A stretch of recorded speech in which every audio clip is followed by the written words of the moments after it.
नमस्कार विद्यार्थियों, मैं डॉक्टर अरुण कुमार आपके बीच में उपस्थित हुआ हूँ। राजनय के अध्ययन की श्रृंखला में जो अगला महत्वपूर्ण बिंदु है शिखर राजनय, इसके PDF नोट्स जो हैं वो मैं पूर्व में भेज चुका हूँ और आज हम शिखर राजनय का विस्तृत अध्ययन करने की कोशिश करेंगे। राजनय के अनेक रूपों में एक रूप शिखर राजनय भी है। इस शिखर राजनय में सबसे महत्वपूर्ण बात यह है कि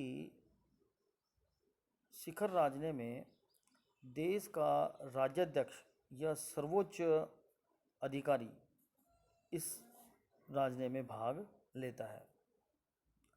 इस प्रकार के राजनय की खूबसूरती यह है कि इसमें निर्णय लेने में किसी प्रकार की देरी की संभावना नहीं रहती, क्योंकि राष्ट्राध्यक्ष स्वयं वार्ता में भाग लेते हैं और उस वार्ताओं में भाग लेने के कारण जो कुछ भी तय होता है उस पर तुरंत निर्णय लिए जा सकते हैं। इस प्रकार के राजनय की आवश्यकता, इस प्रकार के राजनय के महत्व का जो बिंदु है वो हमें इस रूप में देखने को मिलता है कि कई बार राजनयिक स्तरों पर वार्ताएं लंबी होती रहती हैं, किसी ठोस निष्कर्ष पर नहीं पहुंचा जाता, उलझनें ज़्यादा हो जाती हैं और अंतर्राष्ट्रीय राजनीति में निर्णय लेने में जो है परेशानी होने लग जाती है। तो उन सब मुश्किलों, उन सारी समस्याओं को दूर करने के उपाय के रूप में शिखर राजनय एक महत्वपूर्ण राजनय होता है और इसका उपयोग करके राजनयिक जो परेशानियां हैं, राजनयिक जो समस्याएं हैं, उनको दूर करने का प्रयास किया जाता है। कई बार राजनयिक जो है विशेषज्ञता के कारण राष्ट्रीय हितों के संदर्भ में बहुत विस्तृत और व्यापक दृष्टिकोण रखता है और उस विस्तृत और व्यापक दृष्टिकोण में वो समझौता करने की स्थिति में होता ही नहीं है, तो राजनयिक वार्ताएं जो है सफल हो जाती हैं। तो फिर उनका समाधान जो है शिखर राजनय के माध्यम से किया जा सकता है। और द्वितीय विश्व युद्ध के बाद जो है शिखर राजनय बहुत अधिक मात्रा में प्रचलन में रहा। हालांकि शिखर राजनय का जो प्रचलन है वो बहुत पहले से रहा है। अभी हम जब इसकी ऐतिहासिक दृष्टि पर बात करेंगे तो हम पाते हैं कि मिस्र के राजा रमेसेस द्वितीय और हट्टिसा के राजा खेतासर के बीच में शिखर राजनय की शुरुआत हुई थी और इस शिखर राजनय के माध्यम से उन दोनों के बीच संधि हुई।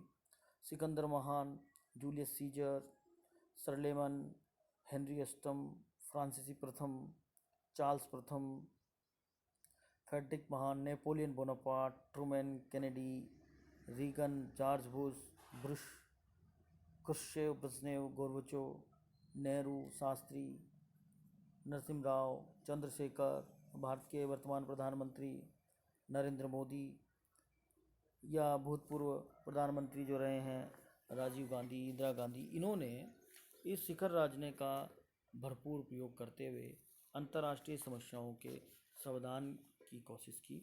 तो शिखर राजनय कोई वर्तमानकालीन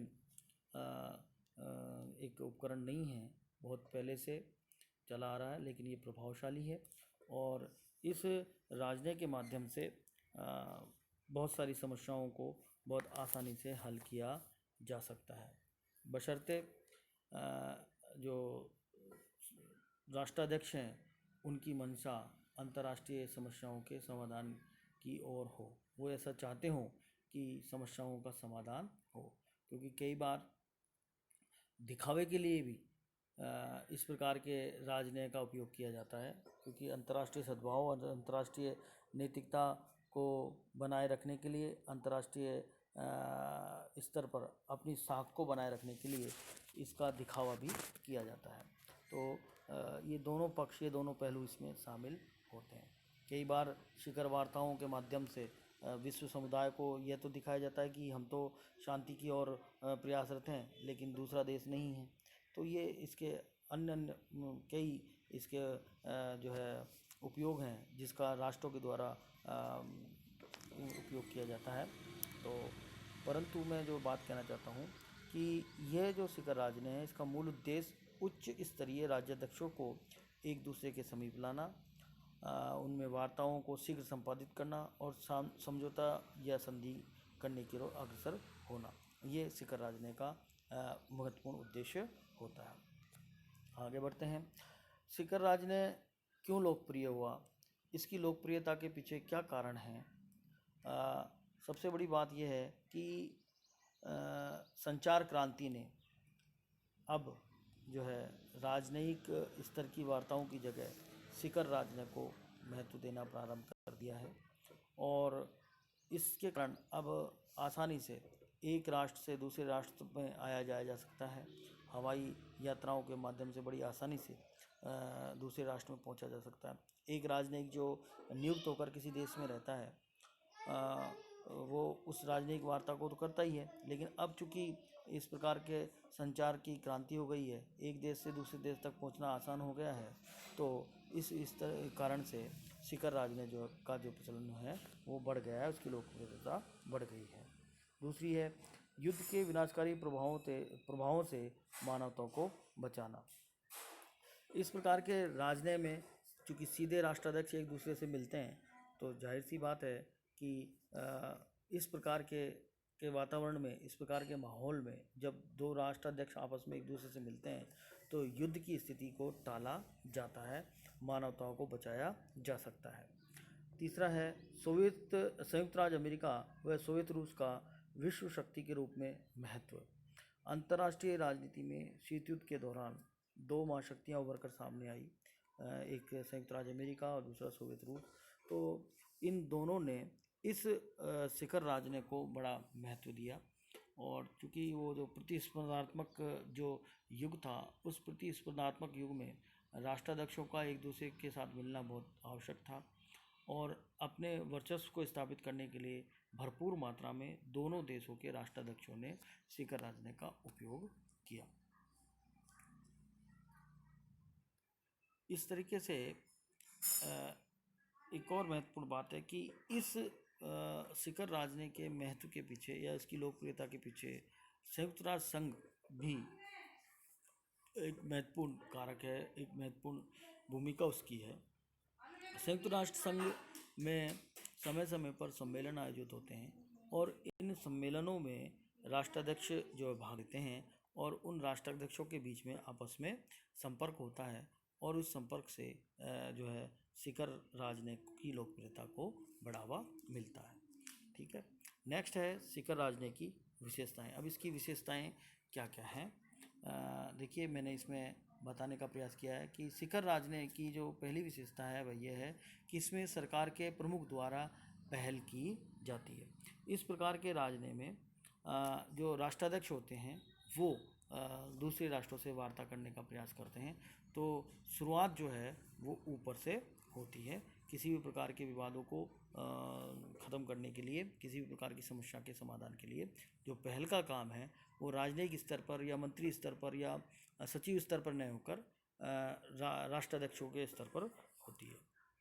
दूसरा है व्यक्तिगत रुचि से समस्याओं का समाधान।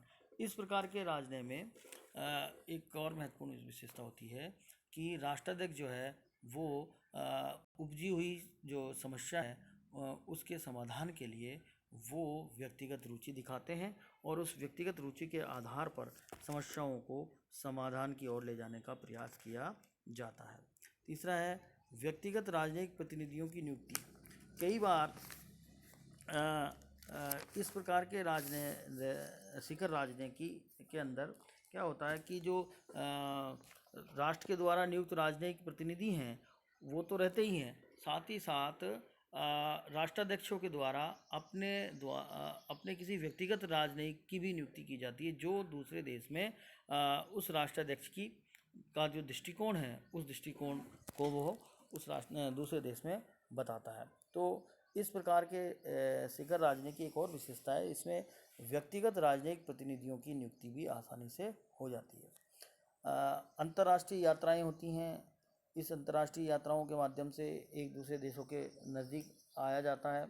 शिखर राजनय में यात्रा का बड़ा महत्वपूर्ण योगदान होता है, क्योंकि एक राष्ट्राध्यक्ष दूसरे देश की यात्रा पर जाता है तो यात्रा पर जाने वाले जिस देश में वो जाता है उस देश के साथ उसके संबंध बहुत मजबूत बनते हैं, गहन बनते हैं, और उस संबंधों के आधार पर उत्पन्न होने वाली जो समस्याएं हैं उनका निराकरण आसानी से हो जाता है। इससे जनमत पर भी प्रभाव पड़ता है और अंतर्राष्ट्रीय सद्भाव की भी स्थापना होती है। इस प्रकार के राजनय में जो शिखर सम्मेलन होते हैं, उस शिखर सम्मेलन के बहुत सारे लाभ दृष्टिगोचर होते हैं।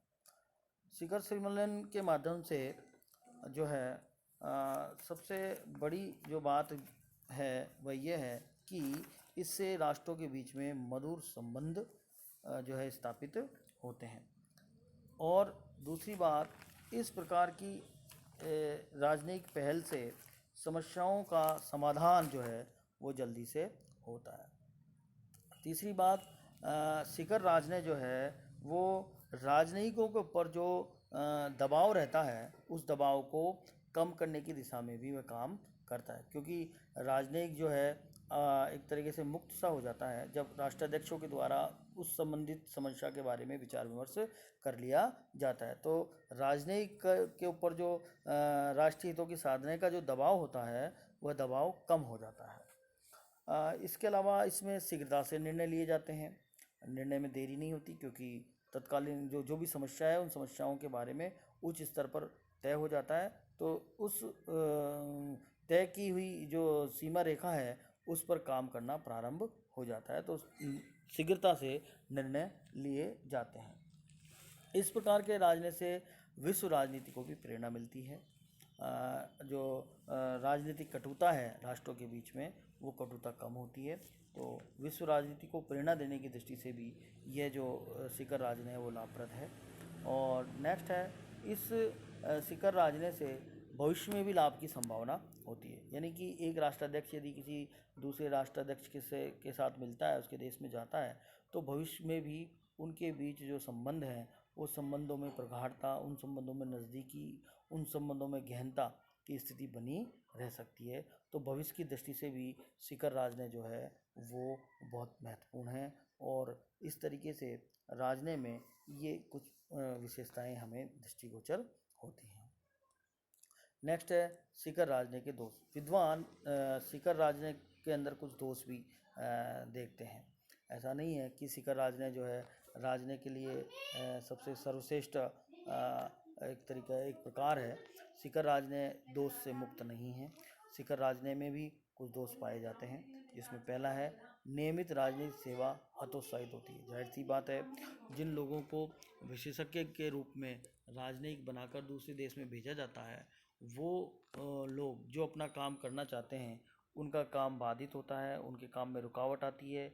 तो जो नियमित राजनीतिक सेवा है वो इस शिखर राजनय से हतोत्साहित होती है, क्योंकि राष्ट्राध्यक्ष स्वयं राजनयिक वार्ता करने लग जाते हैं। दूसरा है जल्दबाजी में लिया गया निर्णय घातक होता है, क्योंकि इस प्रकार के राजनय की एक और दोष है कि इसमें निर्णय जो है तुरंत लिए जाते हैं। तो इस प्रकार जब एक राष्ट्राध्यक्ष का दूसरे राष्ट्राध्यक्ष के साथ एक कोई संधि या समझौता होता है, तो उस संधि और समझौते को तुरंत लागू करने की स्थिति पैदा होती है। तो इस प्रकार से जब जल्दबाजी में निर्णय लिए जाते हैं तो उनसे हो सकता है कि राष्ट्रीय हितों की पूर्ति होने में कोई दिक्कत आए, कोई परेशानी हो। तो जो जल्दबाजी में जो निर्णय लिया जाता है वो घातक हो सकता है, क्योंकि राजनयिक के माध्यम से जो संधि समझौते होते हैं उनमें पूरे राष्ट्रीय हितों पर सांगोपांग जो है चिंतन होता है और उसके आधार पर निर्णय लिए जाते हैं। लेकिन इसमें चूंकि राष्ट्राध्यक्ष दोनों आपस में मिलकर तय कर लेते हैं तो निर्णय जो है जल्दी में लिए जाते हैं, और ऐसे निर्णय जो है घातक भी हो सकते हैं। तीसरी बात है, भावनात्मक दृष्टि से निर्णय लिए जाने की संभावना अधिक रहती है। शिखर राजनय में चूँकि राष्ट्राध्यक्ष एक दूसरे से आपस में मिलते जुलते हैं, और कोई राष्ट्राध्यक्ष जब दूसरे देश में जाता है तो उसका व्यापक मात्रा में आदर सत्कार होता है, और उस आदर सत्कार से वो भाव विभोर होकर भावनात्मक दृष्टि से भी निर्णय ले सकता है। इसके कारण राष्ट्रीय हित जो है प्रभावित हो सकते हैं। इस प्रकार के राजनीति में एक और खामी, एक और दोष नज़र आता है, वह यह है कि इस में जब संधि और वार्ता होती है तो पूर्ण सूचना की प्राप्ति संभव नहीं रहती। पूर्ण सूचना से मतलब कि राजनीति के अंदर जो कुछ तय हुआ है राष्ट्राध्यक्षों के माध्यम से, उनमें किस सीमा तक किस चीज़ को माना जाएगा, किस आधार पर उन निर्णयों को लागू किया जाएगा, इन सब का खुलासा शिखर राजनीति में नहीं हो पाता, क्योंकि वार्ता जो है वो पूरी तरीके से नहीं हो पाती है। केवल सहमति, केवल एक सहयोग का भाव आपस में पैदा होता है, और उसके बेस पर आने वाले समय में जो संबंध विकसित होने हैं, उन संबंधों के बारे में पूर्ण सूचना प्राप्त नहीं हो पाती है।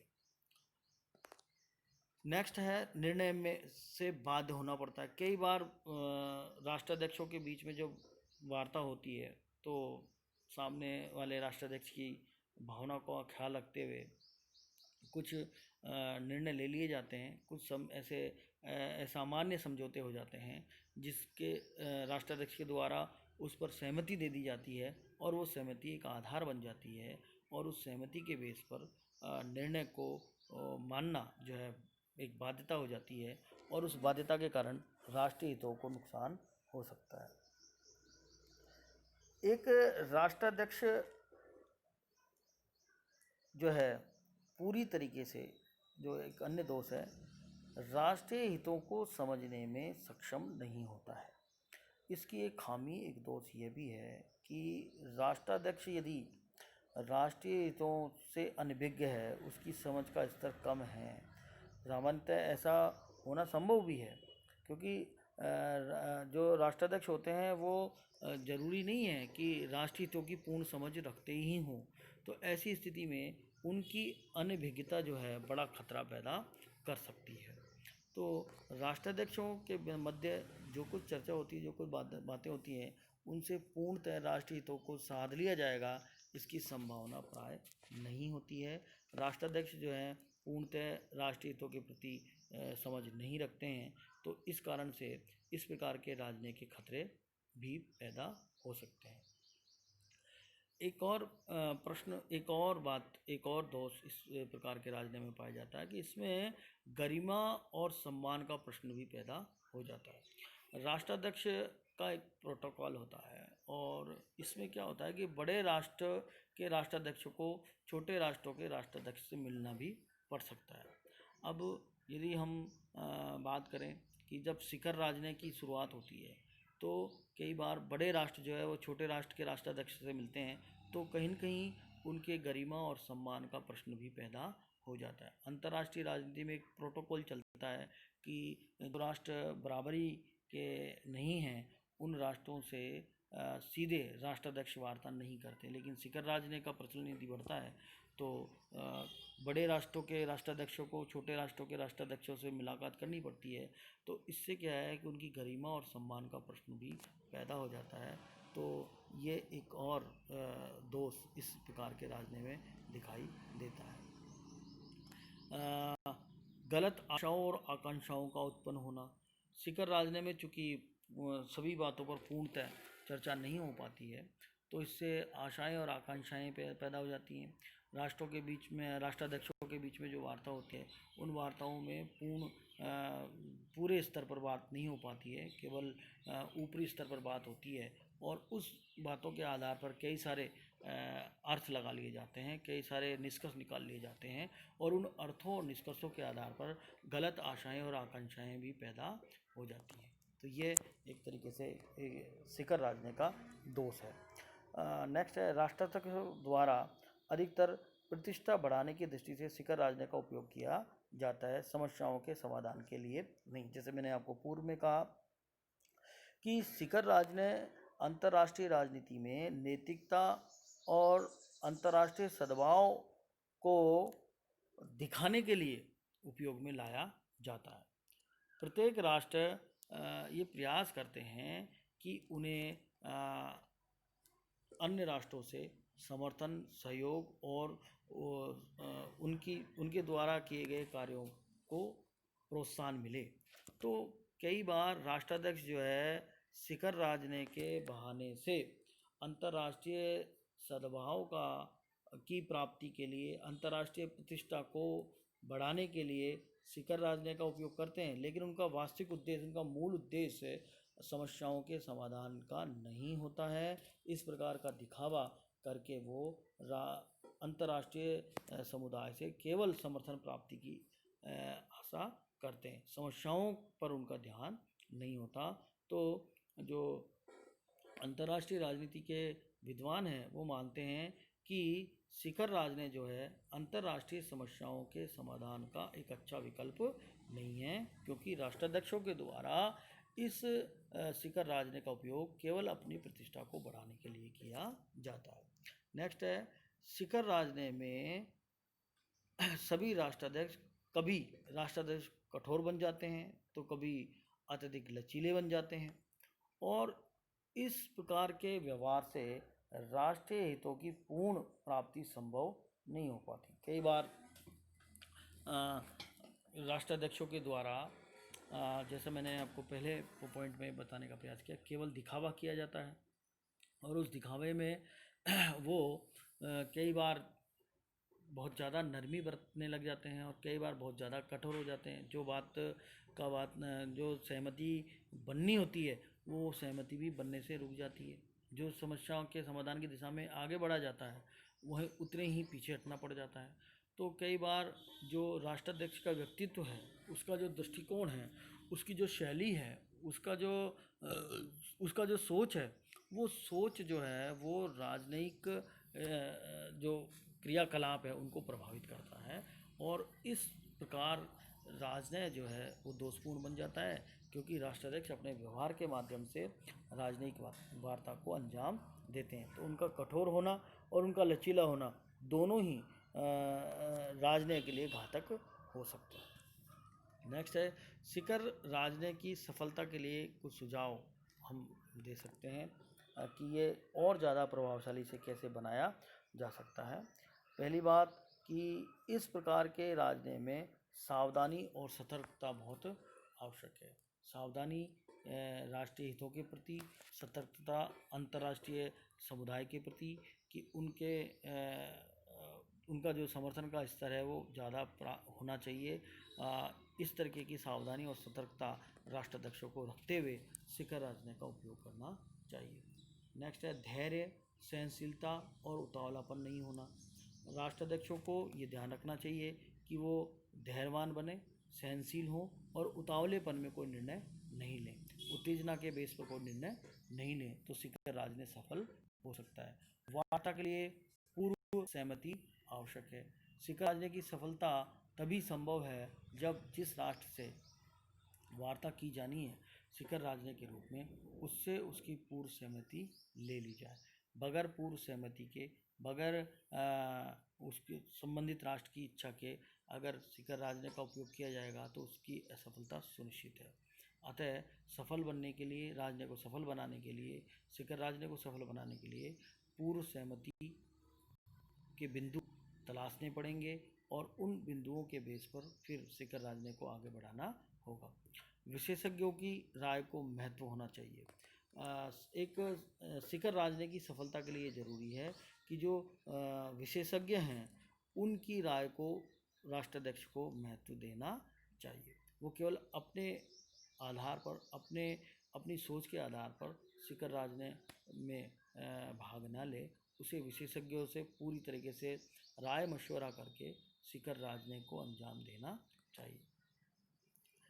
नेक्स्ट बात है, वार्ता प्रस्तावों का आदान प्रदान पूर्व में ही हो जाना चाहिए, यानी कि नए सिरे से नई बात, एकदम से नया पहलू वार्ता में उत्पन्न नहीं होना चाहिए।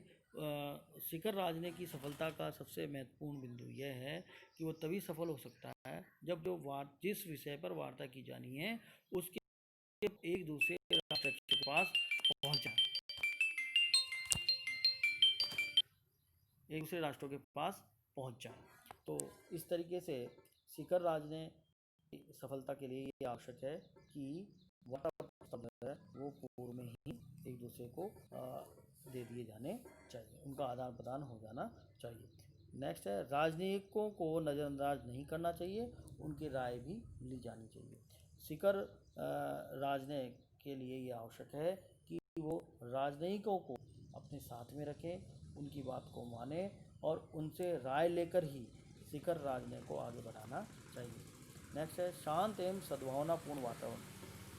शिखर राजनीति के लिए ये आवश्यक है कि वातावरण जो है वो शांतिपूर्ण होना चाहिए और राष्ट्राध्यक्षों के बीच सद्भावनापूर्ण वातावरण में वार्तालाप होनी चाहिए। अब जैसे मान लीजिएगा हम बात करें भारत और चीन के राष्ट्रपति के बीच, अगर हम शिखर राजनीति को एक उपकरण के रूप में, एक प्रयास के रूप में देखें या उसका उपयोग करना चाहें, तो हम जाहिर सी बात है इस समय शिखर राजनीति से कोई भी बात भारत और चीन के राष्ट्राध्यक्षों के बीच तय नहीं हो सकती, क्योंकि वातावरण जो है वो बहुत ही गंभीर है, वातावरण बहुत ही तनावपूर्ण है और इस तनावपूर्ण वातावरण में चीन और भारत के बीच जो संबंध हैं उन संबंधों में शिखर राजनीति बहुत ज़्यादा अच्छा योगदान नहीं दे सकता।